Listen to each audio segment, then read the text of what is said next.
নমস্কাৰ, মই ৰঞ্জন চৌধুৰী। শৰাইঘাটৰ শেষ ৰণ। সঁচাকৈ এইবাৰ যেন এনেকুৱা অনুভৱ হৈছে, সঁচাকৈ শেষ হ'ল নেকি খেলটো। হয়, যেতিয়া মূল যুঁজটো হৈছিলে আহোমৰ লগত মোগলৰ, তেতিয়া কিন্তু দিল্লীৰ পৰা তেওঁলোকে আহিছিলে। আৰু আমি 2026-ত কি দেখিলোঁ, মানে মোগল আহিলে কিন্তু ডাইৰেক্ট একদম নাগপুৰৰ পৰা আহিছে দেই। তো গতিকে দিল্লীৰ পৰা অহা মানে যি মোগল আছিলে, এই মোগলকতো আপোনাৰ লাচিত বৰফুকনে মানে খেদি পঠিয়ালে, যোনটো ইণ্ডিয়াৰ বেলেগ কোনো ৰাজ্যত সম্ভৱ হোৱা নাই। অসম্ভৱ বস্তুটো তেখেত সম্ভৱ কৰিলে। কিন্তু এতিয়া মানে মোগলটো বেলেগ, সেইটো বস্তু মনত থ'ব দেই। ইয়াত যিমান আপুনি মুছলিম বিদ্বেষী মিয়া আল বাল কিবা কিবি কৈ থাকক, কোনো মতলব নাইকিয়া। এইবাৰ আহিছে কিন্তু নাগপুৰৰ পৰা। দেখিছেনে কেনেকুৱা ধোঁৱা, একে ধোঁৱাত চব উৰি গৈছে। 2026-ৰ ইলেকশ্যন, অসমৰ চিট আছে 126টা। তাৰে আহোমসকল বিচাৰিছিলে অকল 26টা। অনা অসমক তেওঁলোকে কৈছিলে যে আপুনি 100টা দি দিয়ক, আমাৰ আপত্তি নাই, আমাৰ কোনো আপত্তি নাই। তেওঁলোকে মাত্ৰ বিচাৰিছিলে 26টা।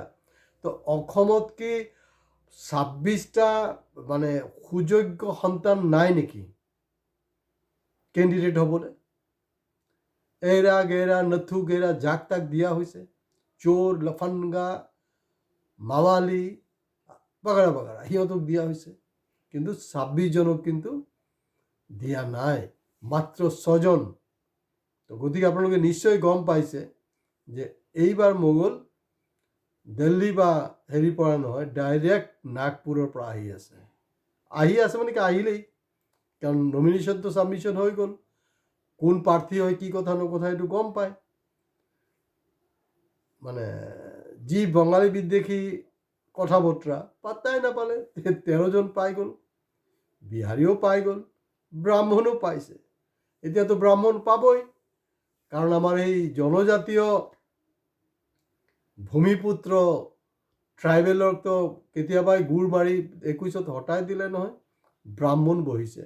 আৰু অসম নহয়, মই আপোনালোকে এটা একদম খুব স্পষ্ট ক'ব বিচাৰিছোঁ, বিজেপি বেচিকেলি পুৰুষতান্ত্ৰিক সমাজ বিচাৰে। আৰু আপাৰ কাষ্ট হিন্দু মানে একচুৱেলি হেৰিয়ে ডমিনেট কৰিব, ব্ৰাহ্মণে ডমিনেট কৰিব। ফৰ এক্সাম্পল, আজি ইউপি বা বিহাৰ, তাত কিমান জানেনে? Upper caste Hindu only 15%। Check কৰি চাব দেই, চেক কৰি মোৰ কমেণ্ট বক্সত কমেণ্টছ দিব। কিন্তু এণ্টায়াৰ ইউপি বিহাৰৰ পলিটিক্সটো 15%-এ কিন্তু কণ্ট্ৰল কৰি আছে 85% পাব্লিকক। এয়া হ'ল কি অৱস্থা। গতিকে অসমত আহোমৰ কথা বতৰা, লাচিত আমি দিল্লীত বনাম, লাচিতৰ প্ৰতিমূৰ্তি গুৱাহাটীত বনাম, অমুকত বনাম, তমুকত বনাম, সেইবিলাক দিন গ'ল, চব শেষ। গতিকে এইবাৰৰ মোগল নাগপুৰৰ। আৰু এই বস্তুটো কোনো মানে মানে মই যে সেইকাৰণে কৈ থাকোঁ যে এই যে আপোনাৰ কিছুদিন আগত, কাৰণ মই ছাবস্ক্ৰাইব কেলৈ কৰিবলৈ কৈ আছোঁ, আজিৰ লগতো এইটো সম্পৰ্ক আছে। 22টা, দুটা নহয় 22টা আহোম সংগঠন মুখ্যমন্ত্ৰীৰ লগত লগ ধৰিছে প্ৰাৰ্থিত্ব ডিক্লেয়াৰৰ আগতে। ঠিক আছে বাৰু, মই 26জন বাদেই দিছোঁ। তো গতিকে সেই 22টা সংগঠনৰ 22জনটো আহোমে পাব লাগিছিলে। ক'ত আহোমতো পোৱা নাই, বাবাজী কাটৰলু। তো গতিকে আহোম আৰু এই লাচিত বৰফুকন, ৰজাঘৰীয়া, এই টোটাল ড্ৰামাবিলাক আপোনালোকে বন্ধ কৰক। একদম পাত্তা নাইকিয়া কৰি দিছে। আৰু যিবিলাকে আপোনাৰ দেখিছে নহয়, মই ইয়াৰ আগতে এটা এপিছ'ডত কৈছিলোঁ যে ইণ্ডিয়াত এটা বিদ্ৰোহ হোৱাৰ কাৰণে, এটা বিপ্লৱ হোৱাৰ কাৰণে 1000টা ৰিজন আছে, মেটেৰিয়েলছ আছে। কিন্তু এই যে জাত পাত ধৰ্ম এইবিলাকক যে আমাৰ বুৰ্বক বনাই থৈছে, বিশেষকৈ যোৱা 12টা বছৰ যে মূৰত গোবৰ দিয়া হৈছে নহয়, তাৰ বিপ্লৱৰ কিন্তু সম্ভাৱনা সম্পূৰ্ণ আছে। কাৰণ ইণ্ডিয়াত যে হ'বলৈ নাই আৰু অসমত যে হ'বলৈ নাই, চব জ্ঞানীকেইটা। সেইকাৰণে কৈছোঁ, কাৰণ চাওক 10 বছৰ যোনটো ডিক্টেটৰশ্বিপ মোদীয়ে চলালে তাৰ পিছত কমচে কম এটা সলনি হ'ব লাগিছিলে। এইটো কোনো ডেমক্ৰেচিৰ কাৰণে শুভ লক্ষণ নহয়। এই যে ধাৰাবাহিক 10 পাৰ কৰি এতিয়া যে নেক্সট থাৰ্ড টাৰ্ম আহি গ'ল, এইটো কিন্তু শুভ লক্ষণ নহয়, কেতিয়াও শুভ লক্ষণ হ'বই নোৱাৰে। আৰু এই যে আহোম সংগঠনকেইটা আছে, আপোনালোকে চুৰি পিন্ধি এই শিৱদৌলৰ ওচৰতে বহি থাকক, বেলেগ আপোনালোকৰ কোনো কাম নাই। আৰু এই যে আমাৰ বিপ্লৱৰ যে সম্ভাৱনা আছে, সেই কথাটো কেলে কৈছোঁ জানেনে? এই যিকেইটা আমি মাজতে এটা ভিডিঅ' কৰিছিলোঁ, এই বিদ্ৰোহী নেতাবিলাকক কি বঢ়িয়াকৈ মেনেজ কৰিলে দেখিলে? কিমান বঢ়িয়াকৈ মেনেজ কৰি দিলে। কোন আহি গ'ল? সম্বিত পাত্ৰ। চব মেনেজ। তো মানে কথাটো এনেকুৱা হ'ল, মানে এতিয়া অমৃতকালৰ যিবিলাক আমাৰ সৰহসংখ্যক যি নেতা আছে নহয়, তেওঁলোক মানে এই পোহনীয়া জন্তু বুলি ক'ব লাগিব, কুকুৰতকৈ অধম।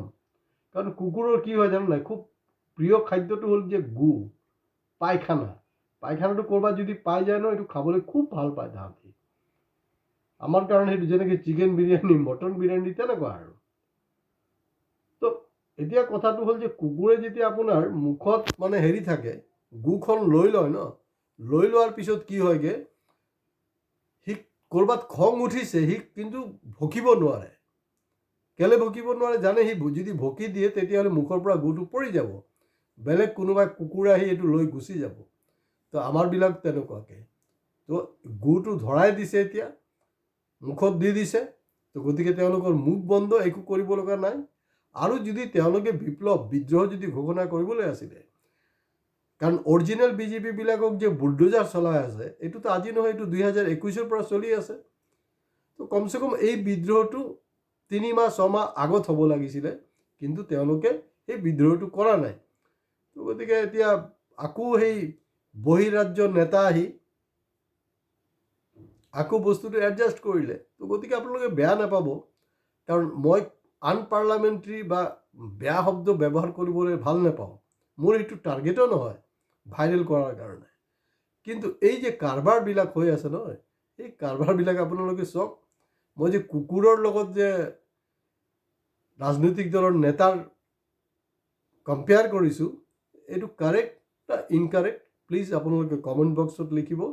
আৰু শৰাইঘাটৰ শেষ ৰণ, ৰাম ৰাম সত্য হৈ গ'ল, কাৰণ এতিয়া ডাইৰেক্ট নাগপুৰৰ পৰা মোগল আহি গ'ল, আহিছে নহয়, আহি গ'লেই, সোমালেই।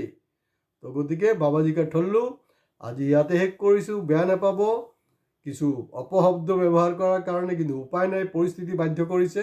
আৰু ফাইনেল কথাটো হ'ল, এই ভিডিঅ' মেক্সিমামৰ পৰা মেক্সিমাম শ্বেয়াৰ কৰক, লাইক কমেণ্টছৰ লগত ছাবস্ক্ৰাইব কৰিবলৈ প্লিজ নাপাহৰিব।